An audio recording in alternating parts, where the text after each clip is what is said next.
चलिए दोस्तों, आज हम आपको 9th क्लास का 4th चैप्टर करा रहे हैं। ये कौन सी क्लास का है? 9th class. ये 9th क्लास का 4th चैप्टर है। साइंस का है। साइंस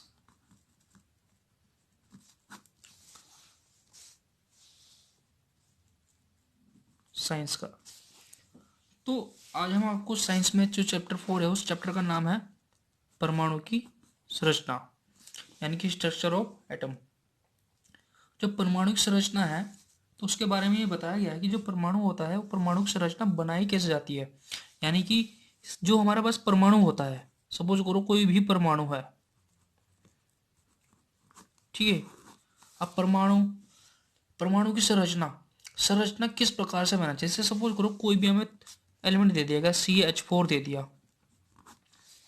अब इसकी संरचना हम किस प्रकार से बनाएंगे? CH4 यानी कि एक तो C है, कार्बन का एक परमाणु है, और H के 4 परमाणु है। तो 4 परमाणु के लिए इसको एक H इधर, एक H इधर, और एक H इधर, और एक H इधर, यानी कि इनकी एक बॉन्डिंग स्ट्रक्चर बना देंगे हम, ताकि ये पता लग जाए कि जो कार्बन है वो हाइड्रोजन से जुड़ा हुआ है। और कितने हाइड्रोजन है? यहाँ पे 4 है। तो H के जब 4 परमाणु थे, ये कार्बन से जुड़ गए हैं, इसलिए ये CH4 की संरचना बनाएगी। ऐसे ही परमाणु की संरचना। तो हम चलो इस परमाणु संरचना, इसके बारे में पढ़ने से पहले मैं आपको इसको पढ़ने से पहले मैं आपको कहना चाहता हूँ, यदि आप मेरे चैनल पर नए हो तो प्लीज़ मेरे चैनल को सब्सक्राइब करें, लाइक करें, शेयर करें, ताकि मैं आपके लिए ऐसी ही बहुत अच्छी सी वीडियो बनाता रहूँ।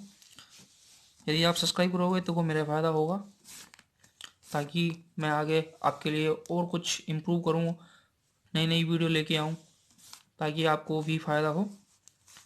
तो देखिए, तो चैप्टर 4 है परमाणु की संरचना। अब मैं इसके इम्पोर्टेंट जो नोट्स है, IMP जो नोट्स है, मैं उसके बारे में आपको बताने जा रहा हूँ, समझाने जा रहा हूँ।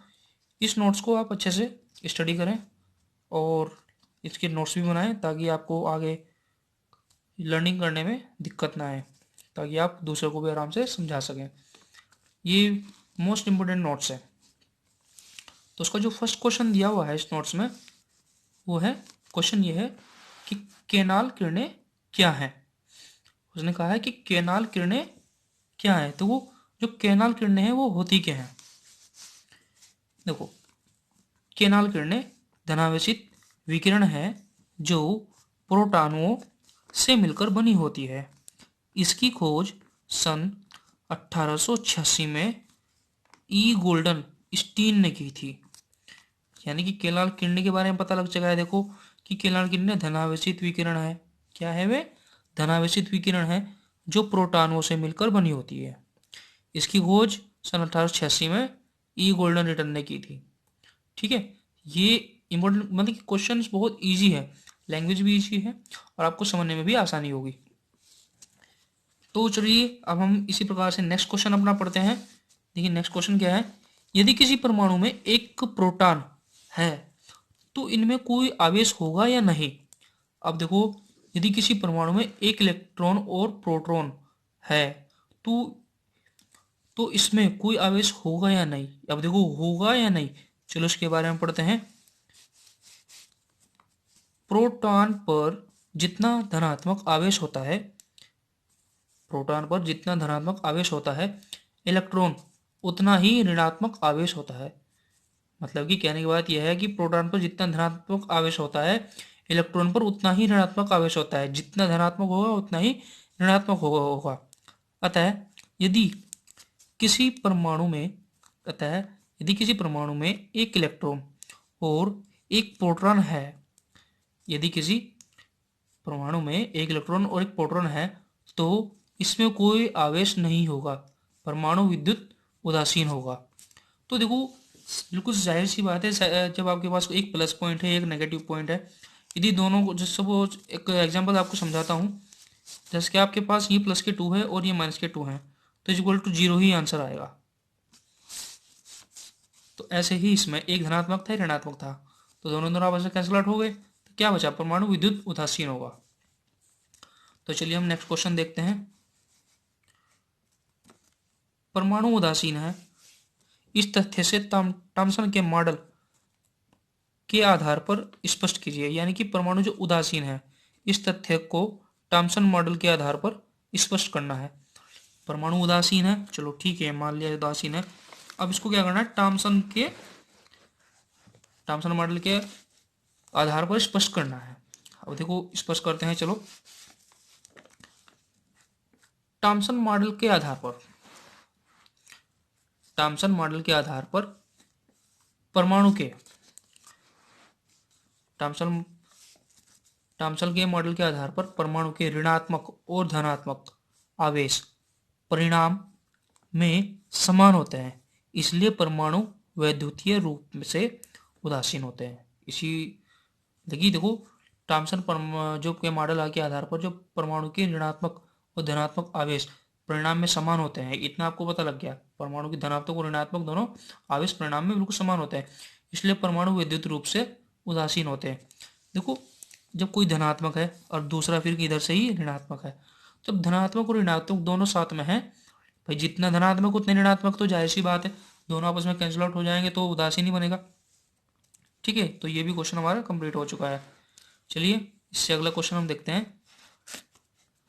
रदरफोर्ड के परमाणु मॉडल के अनुसार परमाणु के नाभिक में कौन कौन सा अवपरमाणु कण विद्यमान है। क्वेश्चन देखो क्या कह रहा है, ध्यान से पढ़ो।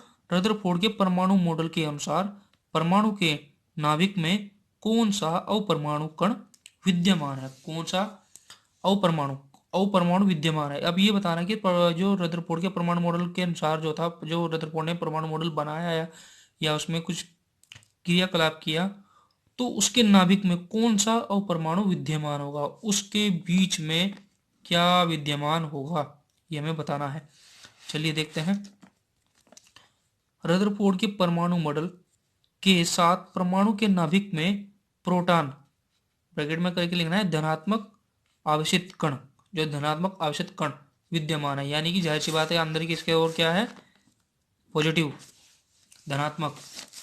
देखिए रदरफोर्ड के परमाणु मॉडल के साथ परमाणु के नाभिक में प्रोटॉन, ब्रैकेट में धनात्मक आवेशित कण विद्यमान है। तो नेक्स्ट क्वेश्चन लिखिए। 3 कक्षाओं वाले बार के परमाणु मॉडल का चित्र बनाना है। 3 कक्षाओं वाले बोर के परमाणु मॉडल का चित्र बनाना है। यानी कि 3 कक्षाओं में, ऐसे 3 कक्षक में 1 2 3, इस प्रकार से हमें एक डायग्राम रेडी करना है। चलिए अब हम उसमें भी आगे आते हैं। अभी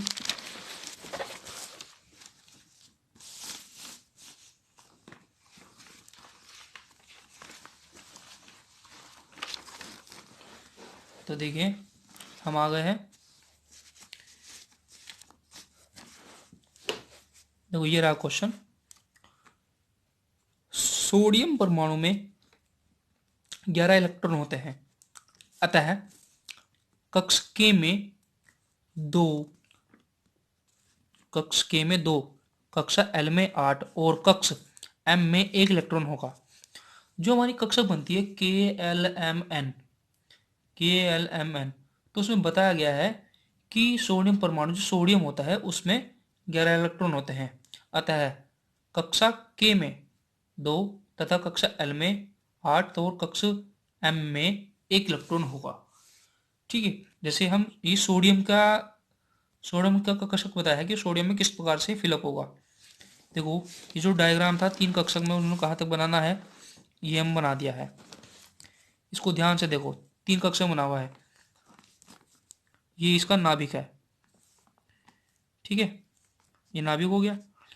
और जो दूसरी कक्षक है, ध्यान से देखो, इसमें 2 ही इलेक्ट्रॉन है। ठीक है, इसका नाम हो गया के, सॉरी 2 कक्षक है ना, 2 के, ये 2 कक्षक होंगे के वाला। ये देखो के वाला 2 कक्षक का है के, इसमें n की संख्या 1 होती है। और हमारे पास दूसरा क्या था, एल, एल में होते हैं 8, ये 8, यहाँ से स्टार्ट करते हैं हम, 1 2 3 4 5 6 7 8, ये तो काउंट हो चुका था। तो ये होता है एल का। इसमें भी n बराबर 2 होता है, मतलब कि ये नंबरिंग हो रही है। नंबर 1 में इसमें 2 थे, इसमें 8 थे, और इसमें देखो अब m में कितने परमाणु होंगे, लास्ट में एक, लास्ट में एक परमाणु। ये किसकी है, सोडियम की, Na, सोडियम। ये सोडियम की हमने कक्षक में इलेक्ट्रॉन भरे हैं, ठीक है, सोडियम के। सोडियम के बारे में दिखाया है कि किस प्रकार से इसमें भरा जाता है, ये सोडियम के बारे में दिया गया है। तो लास्ट में m हो गया, यानी नंबर 3 लाइन में m। तो इस प्रकार से हम इस कक्षक में शो कर सकते हैं, दिखा सकते हैं कि यदि हमने जैसे सोडियम की हमने परमाणु संरचना बनाई है, या हम किसी और की बना सकते हैं। इसमें हम ऑर्बिट बना के भी कर सकते हैं, जरूरी नहीं है कि हमको ऐसे ही शो करना है, हम दूसरे तरीके से भी कर सकते हैं। ये एक जो उन्होंने कहा था कि बोर के मॉडल के परमाणु के आधार पर समझाना है, तो उसी प्रकार से हम कुछ भी कर सकते हैं। जैसे बोर के परमाणु मॉडल के अकॉर्डिंग हमने इसको समझा दिया है, उसने इस प्रकार से बताया था, ठीक है। अब आगे का देखते हैं क्वेश्चन नंबर नेक्स्ट क्या है। क्या अल्फा कणों का प्रकीर्णन प्रयोग सोने के अतिरिक्त दूसरी, क्या अल्फा कणों का प्रकीर्णन प्रयोग सोने के अतिरिक्त दूसरी धातु की पन्नी से संभव होगा? यानी कि क्या अल्फा कणों का प्रकीर्णन प्रयोग सोने के अतिरिक्त दूसरी धातु की पन्नी से संभव होगा? अब संभव होगा या नहीं होगा, चलिए देखते हैं। अल्फा कणों का प्रकीर्णन सोने की पतली पन्नी के अलावा किसी अन्य धातु की पन्नी से संभव नहीं है। यानी कि अल्फा कणों का जो प्रकीर्णन है वो सोने की पन्नी, जो पतली पन्नी है, उसके अलावा किसी अन्य धातु की पन्नी से संभव नहीं है, क्योंकि इसकी अन्य धातु की 1000 परमाणु की मोटी पन्नी बनाना संभव नहीं है। क्योंकि कोई एक अन्य ऐसी धातु ही नहीं है जिसकी हम 1000 परमाणु मोटी पन्नी संभव बना सके, मतलब कि 1000 पन्नी तक हम बना सके, ऐसा संभव नहीं है, ऐसे पॉसिबल नहीं है। तो ये तो संभव हो नहीं हो पाएगा। देखिए क्वेश्चन देखते हैं नेक्स्ट।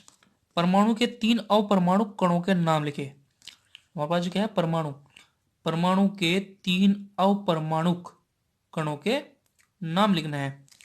तो चलो देखते हैं। आंसर में है प्रोटॉन, न्यूट्रॉन और इलेक्ट्रॉन। यह प्रोटॉन से पी से प्रदर्शित करते हैं, न्यूट्रॉन को n से, इलेक्ट्रॉन को e से, ठीक है। इसका एक फॉर्मूला बनता है E=P+n, वो मैं आपको बाद में बताऊंगा, आगे क्वेश्चन में आने वाले हैं। अब देखो क्वेश्चन, देखो नेक्स्ट क्या कहता है। नेक्स्ट क्वेश्चन कहता है कि हीलियम परमाणु, हीलियम परमाणु का परमाणु द्रव्यमान 4 माइक्रोन है, 4 U है, और उसके नाभिक में 2 प्रोटॉन है, इसमें कितने न्यूट्रॉन होंगे? हीलियम परमाणु का परमाणु द्रव्यमान 4 U है और उसके नाभिक में 2 प्रोटॉन है, तो इसमें कितने न्यूट्रॉन होंगे? देखो इसमें कितने न्यूट्रॉन होने चाहिए, चलो कैलकुलेशन करके अब दिखाते हैं आपको। यह परमाणु द्रव्यमान कितना है, इसमें 4 U, उसके प्रोटॉन है कितने हैं, उसमें 2 प्रोटॉन होते हैं, उसमें 2 प्रोटॉन हो गए। अब हम जानते हैं जो proton plus neutron is equal to परमाणु द्रव्यमान, ये फॉर्मूला होता है। प्रोटॉन कितने हैं, 2, न्यूट्रॉन, अब मेरे पास अभी न्यूट्रॉन तो नहीं पता है, लेकिन परमाणु द्रव्यमान कितना है, इसमें 4 है, परमाणु द्रव्यमान 4 है। अब जाहिर सी बात है इस 4 को इधर लेके जाएंगे तो 4 माइनस का हो जाएगा, या फिर हमें न्यूट्रॉन निकालना था तो हम 2 को इधर लेके चले जाएंगे, तो इसमें क्या हो जाएगा, 4 माइनस के 2 हो जाएगा, 4 में से 2 चला जाएगा, 4 में 2 गया इक्वल टू 2, तो न्यूट्रॉन की वैल्यू कितनी आ गई, 2, ठीक है। यहाँ आपको समझ में आ गया है। अब देखिए मैं आपको बताता हूँ जो कार्बन परमाणु के इलेक्ट्रॉनों का जो वितरण होता है वो किस प्रकार से होता है। तो चलिए हम क्वेश्चन पर आ जाते हैं। कार्बन और सोडियम के परमाणु के लिए इलेक्ट्रॉन वितरण कीजिए। अब कार्बन और सोडियम, तो चलिए मैं आपको कार्बन और सोडियम के बारे में दिखाता हूँ। देखो कार्बन और सोडियम के परमाणु के लिए इलेक्ट्रॉन वितरण लिखना है। अब वितरण लिखते हैं, देखें कार्बन और सोडियम के पे, कार्बन परमाणु में इलेक्ट्रॉन की संख्या, कार्बन परमाणु C है ना, तो उसमें इलेक्ट्रॉन की संख्या कितनी होती है, 6 होती है। 6 है। अब देखो KLM में फिट करते हैं, तो पहले कक्षक में हम 2 ही फिलअप कर सकते हैं, उससे अगले में कितने आएंगे, 4, क्योंकि 6 हैं, पहले में 2 की जो जगह थी उन्होंने फिलअप कर दी। इसकी कंडीशन होती है, मैं आपको समझा देता हूँ। जैसे हमारे पास ये बॉक्सेस बने हुए हैं, इनकी कंडीशन होती है, हम अपनी मर्जी से कितना ही बना सकते हैं, लेकिन ये कंडीशन होती है। जैसे पहले जी सपोज करो ये कक्षक है, ठीक है, इसका पहले कक्षक में सिर्फ 2 ही आएंगे, ठीक है। हम 2 के बाद अगले कक्षक में कितने आएंगे, 8 आएंगे, ठीक है। उसके बाद कंडीशन अगर आ जाती है, सपोज करो कहने की कि इसको पूरी तरह फिल करना है, या फिर कुछ हमारे पास एलिमेंट या परमाणु कुछ ऐसा आ गया है जिसमें बाद में संख्या 8, वो कंडीशन हो जाती है कभी कभी ऐसे, तो 8, यानी कि एक तरह से कमरा है, इस कमरे में 2 ही आदमी रह सकते हैं, इसमें 8 रह सकते हैं, ठीक है। इसमें 2 8 2 8 16 32 64 2 8 18, सॉरी बाई मिस्टेक हो गई, 2 8 18 32 64, इतने ही व्यक्ति रह सकते हैं, इनकी ये कंडीशन होती है, ये कंडीशन होती है। अब सपोज करो जैसे सोडियम की बात है, सोडे ये 11वें नंबर पे आता है, इनके परमाणु क्रमांक से ही हमें पता लग जाता है कि इनकी फिलअप कैसे करना है। अब हमने क्या किया, पहले में तो 2 आ गए, अगले में 8 आ गए, अब लास्ट में कितना बचा, 1, ये 1 बचा है। अब इसी से ही NaCl से हम इसकी संरचना बना के दिखा देंगे, या बहुत से ऐसे एलिमेंट हैं जिसको हम इसकी साझेदारी दिखा सकते हैं, संरचना बना के दिखा सकते हैं। तो वो चीज़ कंडीशन अलग होती है, लेकिन हाँ ये कंडीशन फिक्स होती है, पहले में 2 आएगा, उसमें 8 आएगा, उसके बाद सपोज करो जब 1 बचा या 2 बचा, वो बाद में लिखा जाएगा, कि कुछ भी हो सकता है। तो चलिए, कार्बन परमाणु, कार्बन में इलेक्ट्रॉन की संख्या 6 थी, तो पहले कक्षा में कितना आया, 2 आया, उससे अगले में कितना आया, 4, फिर लास्ट में खाली है, वो तो भी जरूरत ही नहीं है, जब पहले ही 8 नहीं हुए तो 8 से ज़्यादा होते तो उसमें भरते। तो सोडियम के परमाणु की संख्या 11 थी, तो कितना आएगा, 2 8 1 आएगा, जाहिर सी बात है। अब देखो ये हमने लिख दिया है, उसने यही पूछा था ना, इलेक्ट्रॉनों के वितरण लिखी, वो हमने लिख दिया है। हम चलिए नेक्स्ट क्वेश्चन पे आते हैं। अगर किसी परमाणु का K और L कोष भरा है, K और L कोष भरा है, तो उस परमाणु में इलेक्ट्रॉनों की संख्या क्या होगी। यदि K और L भरा हुआ है तो उसमें इलेक्ट्रॉन संख्या क्या होगी, चलिए देखते हैं क्या होती है। सपोज करो पहले में 2 है, अगले में 8 है, K कांस्य में कुल परमाणु संख्या 2 है, L में 8 है, तो कुल परमाणु संख्या कितनी हो गई, 8 और 2 10। भाई जाहिर सी बात है, पता लग गया ना, दोनों भरे हुए हैं तो उसकी इलेक्ट्रॉन संख्या कितनी होगी, इन दोनों को जोड़ के तो पता लगेगा, 10 होगी। चलिए नेक्स्ट क्वेश्चन देखते हैं। अब देखो मैं आपको समझाता हूँ, आप इसको वीडियो को पॉज कर करके रोक के बीच में आप इसके नोट्स बना सकते हैं, ताकि आपको आप बाद में कोई दिक्कत ना हो, आसानी से आप समझ सको, लर्निंग कर सको अपनी, ठीक है। तो देखिए क्वेश्चन लिखिए अब, क्लोरीन सल्फर और मैग्नीशियम की परमाणु संख्या से आप इनकी संयोजकता कैसे प्राप्त करेंगे।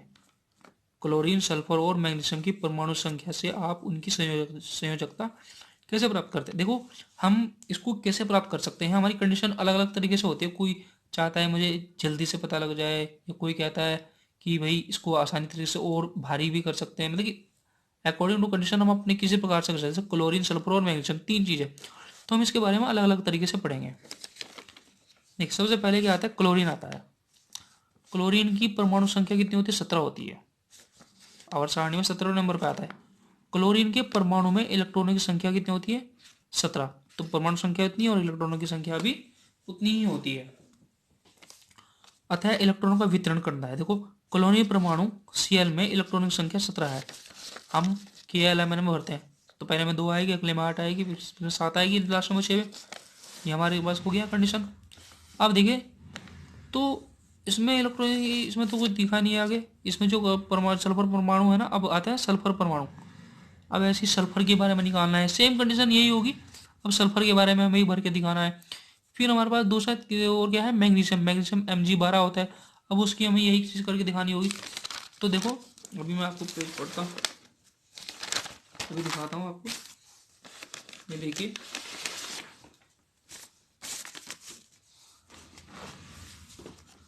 देखो ये क्वेश्चन है, क्लोरीन को अपने कक्ष में अष्टक प्राप्त करने के लिए एक इलेक्ट्रॉन की आवश्यकता है। इसकी संयोजकता 1 है। अब जैसे पहले क्लोरीन था, उसको क्या आया था, Cl17 आया था। 2 8 7 देखो मैंने आपको बताया था ना कि कोई कंडीशन आ जाती है कि बाद में दोबारा 8 आ जाते हैं। जैसे क्लोरीन था Cl17, इसको हम बॉक्स में फिलअप करते हैं ऐसे। तो पहले में 2 आ गए, 8 आ गए, लास्ट में कितना था, 7। अब हमें इसमें 8 करने के लिए किसकी कितने की नीड है, 1 की जरूरत है। भाई 1 के साथ जुड़ जाएगा तो 8 हो जाएंगे। इसी प्रकार से उसने कहा है तो क्लोरीन को अपने कक्ष में M में अष्टक प्राप्त करने के लिए 8 बनाने के लिए 1 इलेक्ट्रॉन की आवश्यकता है। अतः इसकी संयोजकता कितनी होगी, 1 होगी। तो ऐसे ही सल्फर परमाणु संख्या 16 है। ये बहुत ईजी है। सल्फर परमाणु संख्या कितनी है, 16। सल्फर परमाणु में इलेक्ट्रॉनों की संख्या कितनी होगी, 16 हो गई। इलेक्ट्रॉन वितरण के लिए, अब देखो इलेक्ट्रॉन वितरण के लिए कितनी संख्या, 16 थी, तो 2 8 6। अब इसको कितनी की जरूरत होगी, इसको 2 की जरूरत होगी। देखो उसको कितनी की जरूरत होगी, 2 की। सल्फर को अपने अंतिम कक्ष में M में अष्टक प्राप्त करने के लिए 2 इलेक्ट्रॉनों की आवश्यकता है। इसकी संयोजकता कितनी होगी, 2 हो गई। ऐसे ही मैग्नीशियम के लिए, मैग्नीशियम परमाणु के अंतिम कक्ष में इलेक्ट्रॉन 2 है। ऐसे ही मैग्नीशियम कितना होगा, 2 है ना, 2 मैग्नीशियम के लिए। तथा स्थायी विन्यास प्राप्त करने के लिए यह इन इलेक्ट्रॉनों का त्याग कर सकता है। क्या तो वो इन दोनों को निकाल दे या फिर 6 को ले ले। वैसे निकालना आसान होगा, 2 ही जा रहे हैं। अब 6 को कैसे बुलाएगा, 2 को तो छोड़ भी देगा। ऐसे त्याग कर सकता है। अतः इसकी संयोजकता 2 है। फिर भी इसकी संयोजकता क्या होगी, 2 ही होगी। चलिए नेक्स्ट क्वेश्चन देखते हैं। यदि किसी परमाणु में इलेक्ट्रॉन संख्या 8 है और प्रोटॉनिक संख्या भी 8 है, तब नंबर 1, परमाणु की परमाणु संख्या क्या है, परमाणु का अवशेष क्या है। परमाणु की परमाणु संख्या क्या होगी और परमाणु का अवशेष, आवेश क्या है। आवेश होता है चार्ज, ठीक है, वो चार्ज क्या है। तो चलो देखते हैं, हम वो भी बताते हैं आपको। वैसे तो हमें पता है जब परमाणु की जो प्रोटॉनिक संख्या है, परमाणु से प्रोटॉन जो संख्या है, ठीक है, वो कितनी हो, उसके बराबर होती है। देखो हम जानते हैं, ये देखो हमें पता है, हम जानते हैं कि परमाणु संख्या बराबर प्रोटॉनिक संख्या, तो परमाणु संख्या बराबर प्रोटॉनों की संख्या, ये हमें पता है। अतः परमाणु की संख्या बराबर कितनी हो गई, 8 हो गई, ठीक है, क्योंकि सबसे क्वेश्चन में दिया हुआ था 8 है। अब ऐसे ही दूसरा बी, परमाणु का आवेश के बारे में देखते हैं। देखो परमाणु का आवेश बराबर है प्रोटॉन संख्या माइनस के इलेक्ट्रॉनों की संख्या। ये हमारे पास फॉर्मूला है, परमाणु का आवेश बराबर प्रोटॉन संख्या माइनस के इलेक्ट्रॉनों की संख्या। तो परमाणु का आवेश बराबर 8 - 8 बराबर 0। अतः परमाणु पर कोई आवेश नहीं है और परमाणु क्या है, उदासीन है। उदासीन कब होता है, जब दोनों के दोनों 0 0 हो जाए, ठीक है, ये तो आपको मालूम ही है। तो चलिए नेक्स्ट क्वेश्चन में देखते हैं क्या कहता है।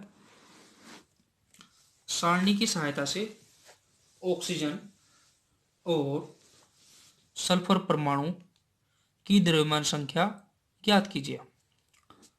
अब देखो सारणी तो आपकी बुक में दी हुई है, आप बुक में से देख सकते हैं सारणी की 4.1 की सहायता से।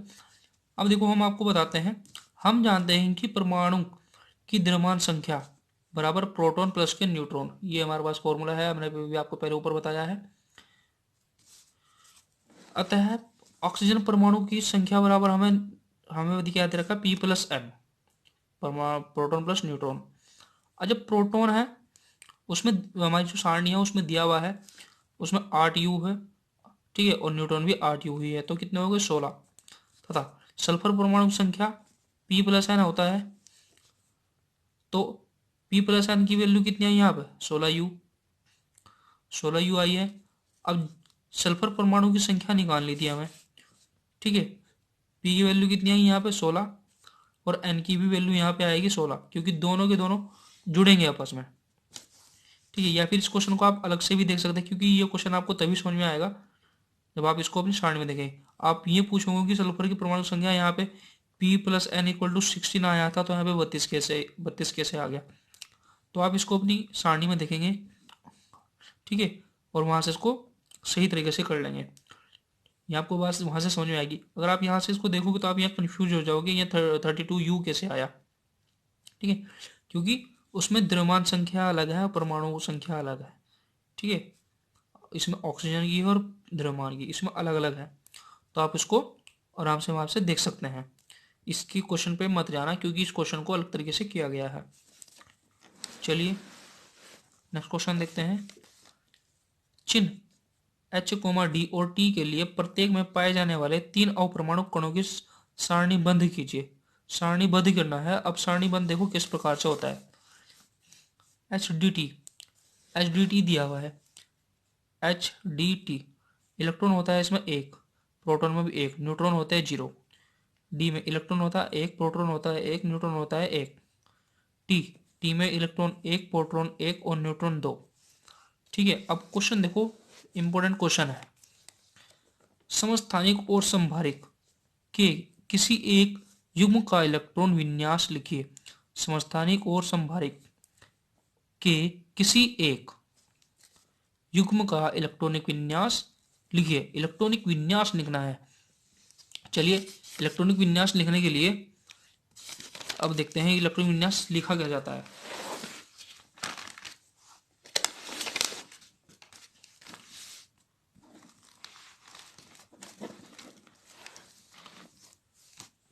देखिए यह है सबसे पहले यहाँ पे समस्थानिक।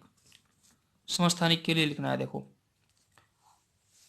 समस्थानिक की C होता है 12 की घात, C6 होता है 6C12। इसके बाद वर्ड लिखा है इलेक्ट्रॉनिक विन्यास C614, ये हमें दिए हुए हैं। तो इलेक्ट्रॉनिक विन्यास निकालने के देखो कितना हो गया 2,4 हो गया। ऐसे ही संभारिक समान भार वाले के हिसाब से देखो।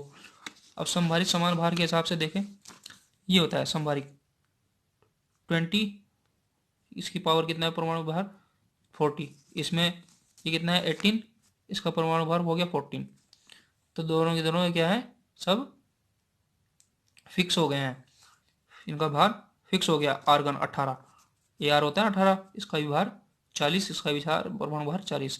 इसका इलेक्ट्रॉनिक विन्यास कैसे निकलेंगे 2 8 8 2, ठीक है। ऐसे ही इसका इलेक्ट्रॉनिक विन्यास कितना होगा आर्गन का, तो कार्बन का था, ऐसे ही इसका भी होगा 2 8 8, ठीक है। ये इलेक्ट्रॉनिक विन्यास निकालने की ट्रिक होती है, आप इसको आसानी से निकाल सकते हैं। जैसे सी ऐसे लिख दिया, नीचे परमाणु क्रमांक और परमाणु भार ऊपर लिख दिया, परमाणु क्रमांक नीचे और परमाणु भार ऊपर लिख दिया। इस प्रकार से इसको हम लिख सकते हैं। चलिए नेक्स्ट क्वेश्चन देखते हैं क्या कहते हैं। इलेक्ट्रॉन प्रोटॉन और न्यूट्रॉन के गुणों की तुलना करनी है। इलेक्ट्रॉन प्रोटॉन और न्यूट्रॉन तीनों की तुलना करनी है। देखो तीनों की तुलना किस प्रकार से की जाती है। सबसे पहले तो देखो यहाँ पे लिखा हुआ है, एक तरफ गुण लिख दो, इलेक्ट्रॉन प्रोटॉन और न्यूट्रॉन लिख दिया। गुण में सबसे पहले संकेत किस प्रकार से होता है। संकेत देखो यहाँ पे दिया हुआ है, माइनस का इलेक्ट्रॉन, प्लस के प्रोटॉन और प्लस ये है 0 न्यूट्रॉन, 0 न्यूट्रॉन है। ऐसे ही अब आवेश है। आवेश इलेक्ट्रॉन पे हमेशा नेगेटिव आवेश होता है, प्रोटॉन पे पॉजिटिव होता है, और इस पर कोई आवेश नहीं होता है, ठीक है, चार्ज नहीं होता। अब द्रव्यमान पे देखो, द्रव्यमान पी केंद्र का 1/200 गुना होता है। पी केंद्र का 1/200 गुना होता है। और प्रोटॉन में देखो 1 इकाई द्रव्यमान होता है, इसमें 1 इकाई द्रव्यमान, इसमें भी 1 है, इसमें 1 इकाई, दोनों में 1 इकाई होता है। तो क्वेश्चन देखें नेक्स्ट। अब देखें क्या कहता है। ये तो हो गया है, गुणों की तुलना करनी थी, ओनली कंपेयर करके दिखा दिया है। जे थॉमसन के परमाणु मॉडल की सीमाएं क्या हैं। जो जे थॉमसन था क्वेश्चन देखिए, जे टॉमसन परमाणु मॉडल की क्या सीमाएं हैं? जे टॉमसन परमाणु मॉडल की क्या सीमाएं हैं? तो देखते हैं क्या सीमाएं हैं। दूसरे वैज्ञानिकों द्वारा किए गए परिणामों के जे टॉमसन के मॉडल के द्वारा समझाया नहीं जा सकता। यानी कि कहने की बात यह है कि दूसरे वैज्ञानिकों द्वारा किए गए प्रयोगों के परिणामों के जे टॉमसन के मॉडल के द्वारा नहीं समझाया जा सकता। जो जे टॉमसन ने मॉडल बनाया था उसके द्वारा नहीं समझाया जा सकता। क्वेश्चन लिख दिए। नेक्स्ट देखिए क्या कहता है। रदरफोर्ड के परमाणु मॉडल की क्या सीमाएं है? पहले तो हम जे टॉमसन के परमाणु मॉडल, अब रदरफोर्ड के बारे में। ठीक है, अब मैं आपको छोटा सा ट्रिक बताऊंगा, इसके बाद बताऊंगा पूरा टॉपिक जब कंप्लीट कर दूंगा, फिर उसके बाद मैं आपको समझाऊंगा कि रदरफोर्ड के जैसे परमाणु, जैसे जे टॉमसन, रदरफोर्ड, इन्होंने, ये साइंटिस्ट को हम क्यों पढ़ रहे हैं, क्या रीजन है इनका पढ़ने का। रदरफोर्ड के परमाणु मॉडल की क्या सीमाएं हैं? देखो क्या सीमाएं हो सकती हैं। रदरफोर्ड के अनुसार इलेक्ट्रॉन नाभिक के चारों ओर वृत्ताकार मार्ग में चक्कर लगाते हैं, परंतु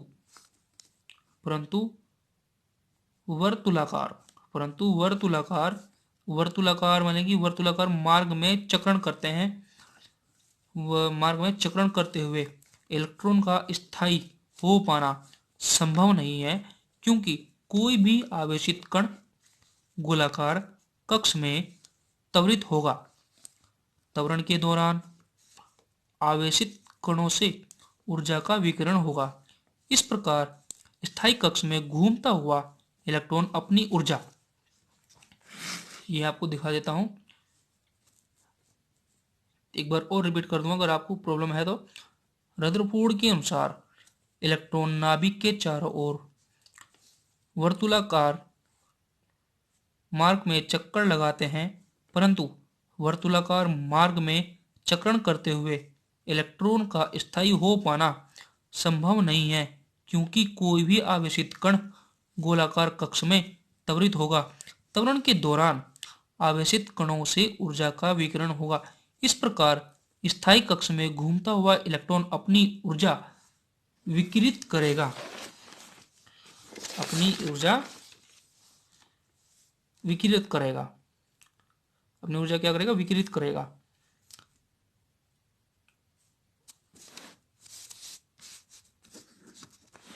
अपनी ऊर्जा विकिरित करेगा और नाभिक से टकरा जाएगा। इस प्रकार परमाणु अस्थिर होता है, परंतु हम जानते हैं कि परमाणु स्थायी होते हैं।